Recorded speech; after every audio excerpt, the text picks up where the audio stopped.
आज के इस वीडियो में हम the 7 habits of highly effective peoples book के बारे में बात करेंगे। ये बुक स्टीफन कॉनवे ने लिखा है और इस बुक का जो पहला हैबिट है वो है बी प्रोडक्टिव, मतलब प्रोडक्टिव होना।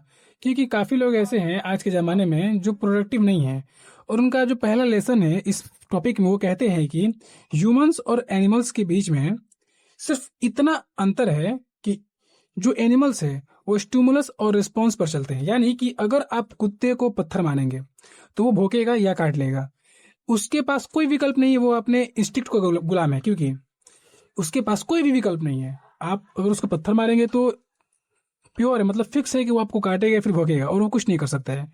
लेकिन इंसान के पास एक सुपर पावर है, द फ्रीडम ऑफ चूज, यानी कि चूज करने का पावर है। उसके पास थिंकिंग करने का पावर है, वो सोच सकता है, वो चूज कर सकता है। ये इंसान के पास पावर है। हमारे साथ जो होता है वो हम जो करते हैं उस पर रिस्पॉन्स करता है। इट मीन्स कि उसके बीच में एक छोटा सा गैप होता है, इसी गैप में हमारी सबसे बड़ी ताकत छिपी है। प्रोएक्टिव होने का मतलब सिर्फ पहल करना नहीं होता है कि आप किसी चीज को एकदम मतलब उसको अप्लाई कर रहे हैं। प्रोडक्टिव होने का मतलब सिर्फ ये नहीं होता है, उसका मतलब होता है कि समझाना कि आपकी जिंदगी आपके फैसलों का नतीजा है, न कि आपकी परिस्थितियों का। आप अपने ड्राइवर सीट पर हैं, ठीक है। ये ह्यूमंस का काम है कि आप अपने ड्राइवर सीट पर हैं, और ये आप पर डिपेंड करता है कि आप अपने स्टीयरिंग को, या आपकी स्टीयरिंग अगर है तो आप इसे कैसे बैलेंस करते हैं। ये ह्यूमंस, क्योंकि ह्यूमंस के पास फोकस करने की पावर है, उसे थिंकिंग करने की पावर है, और उसके पास चूज करने की एबिलिटी है। तो इसलिए ह्यूमंस कभी भी किसी दूसरे पर रिस्पॉन्सिबिलिटी नहीं दे सकता है कि नहीं, ये इसमें मेरी कोई रिस्पॉन्सिबिलिटी नहीं है, इसमें मैं कुछ नहीं कर सकता, इसमें किसी और का है हाथ मेरी लाइफ को खराब करने का। ये सब सभी गलत है। Reactive versus proactive. चलिए देखते हैं कि आप किस में आते हैं। एक रिएक्टिव इंसान हमेशा कहता है कि मैं क्या करूं, मेरी तो किस्मत ही खराब है, मेरे बॉस की वजह से मेरा मूड खराब हो गया है, अगर मेरे पास ज्यादा पैसे होते तो मैं सफल हो जाता। ये एक रिएक्टिव इंसान के बहाने हैं। ये एक रिएक्टिव इंसान के बहाने हैं। इनकी भाषा में अगर आप समझें तो इनकी भाषा में आपको सबसे ज्यादा देखने को मिलेगा अगर, काश और मजबूरी। ये लोग अपनी खुशियों का रिमोट कंट्रोल दूसरों के हाथ में दे देते हैं। वो हमेशा बहाने बनाते हैं, दूसरों को रिस्पॉन्स कर देते हैं कि ये उसकी गलती है, ये मेरी वजह से नहीं होता। बट जो प्रोएक्टिव इंसान है उनकी भाषा अलग होती है। वो कहते हैं चलिए देखते हैं इसका और क्या समाधान हो सकता है। मतलब वो हमेशा सॉल्यूशन के पीछे भागते हैं, न कि बहाने बनाना। ये उनका बहाने बनाने का काम नहीं है, किसका, प्रोएक्टिव पर्सन का है। वो हमेशा सॉल्यूशन के पीछे भागते हैं। ये नहीं कि मैं किसी और पे दूसरे के हाथ में कंट्रोल दे देता हूँ। वो अपना कंट्रोल खुद लेते हैं। इनके हाथ में इनका कंट्रोल होता है। ये प्रोएक्टिव लोगों की पहचान है। इनका कंट्रोल इनके हाथों में होता है, ना कि दूसरों के हाथों में। नेक्स्ट हमारा टॉपिक है circle of influence versus circle of concern.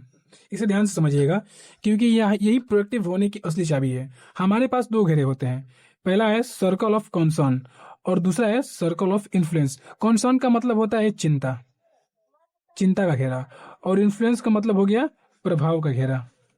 It means कि देखिए, पहले हम जानेंगे इसमें सर्कल ऑफ कंसर्न के बारे में, ठीक है। इसमें वो चीजें आती हैं जिन पर हमारा कोई बस नहीं होता है।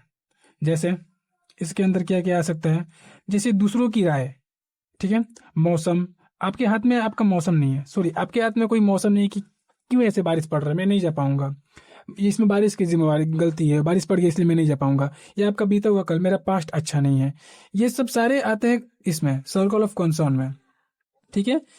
और जो नेक्स्ट है वो है प्रभाव का घेरा, ठीक है, सर्कल ऑफ इन्फ्लुएंस। इसमें वो चीजें आती है जिन्हें आप सीधे तौर पर बदल सकते हैं। जैसे जैसे आपकी हेल्थ, इसमें आपका हेल्थ शामिल है, इसमें आपकी स्किल्स शामिल है, इसमें आपका व्यवहार शामिल है, इसमें आपकी मेहनत शामिल है। ये सब आपके हाथ में है। इसे आप चेंज कर सकते हैं, इसे आप बदल सकते हैं, ये आपके हाथ में। बट आपके हाथ में ये नहीं है, मौसम आपके हाथ में नहीं है, आपका पास्ट आपके हाथ में नहीं है। और प्रोएक्टिव लोग पता है क्या करते हैं, वो अपनी पूरी ऊर्जा प्रभाव के घेरे में लगाते हैं। वो जानते हैं कि वो स्किल पर काम करेंगे तो उन्हें अच्छा नतीजा मिलेगा। उनका घेरा सिंपल है, स्किल पर काम करना है, अपने हेल्थ अपने वेल्थ पर काम करना है। बट जो रिएक्टिव लोग हैं वो हमेशा चिंता के घेरे में समाये रहते हैं, वो हमेशा इसी में रहते हैं, वो हमेशा परेशान रहते हैं, वो रोने धोने में लगे रहते हैं, पास्ट में अपने लगे रहते हैं कि मेरा पास्ट ऐसा चला गया, मेरा पास्ट वैसा चला गया। ये सब प्रोएक्टिव लोगों की पहचान है। और अगर मैं इन सब का एक कंक्लूजन बताऊं तो आसान भाषा में बस इतना है, रिस्पॉन्सिबिलिटी। इस प्रोडक्ट इस बी प्रोडक्टिव का आसान भाषा में सिर्फ इतना मतलब है, रिस्पॉन्सिबिलिटी। ठीक है, it means response and ability. इस ये दो शब्द में बटा है। ठीक है, यानी अपना जवाब चुनने की क्षमता, रिस्पॉन्स, और सॉरी, अपना जवाब हो गया रिस्पॉन्स और एबिलिटी हो गया आपकी क्षमता। परिस्थितियां कैसी भी हो आप अपना जवाब खुद चुन सकते हैं। क्या आप आज से अपनी जिंदगी की ड्राइविंग सीट पर बैठे हैं? नहीं ना। आप अपने ड्राइविंग सीट पर बैठिए और ये मानिए कि सब कुछ आपके हाथ में है। जो करना है वो अब वो आपको करना है, जो भी करना है वो आपको करना है। ठीक है, सॉरी मैंने पेज ऊपर करना भूल गया था। आप अपने ड्राइविंग सीट पर बैठे हैं। ठीक है, और आज से सारी जिम्मेवारी आपकी बनती है कि आप क्या करेंगे, आप अपनी जिंदगी की गाड़ी को कैसे स्टेयरिंग देंगे। ये सब आप पे डिपेंड करता है कि आप इसे कैसे संभालेंगे। तो कमेंट में लिखिए I am responsible, I am responsible. इसे बांटने में एक बड़ा मजा है कि इसका मतलब होता है क्षमता और इसका मतलब होता है रिस्पॉन्स करना। ठीक है।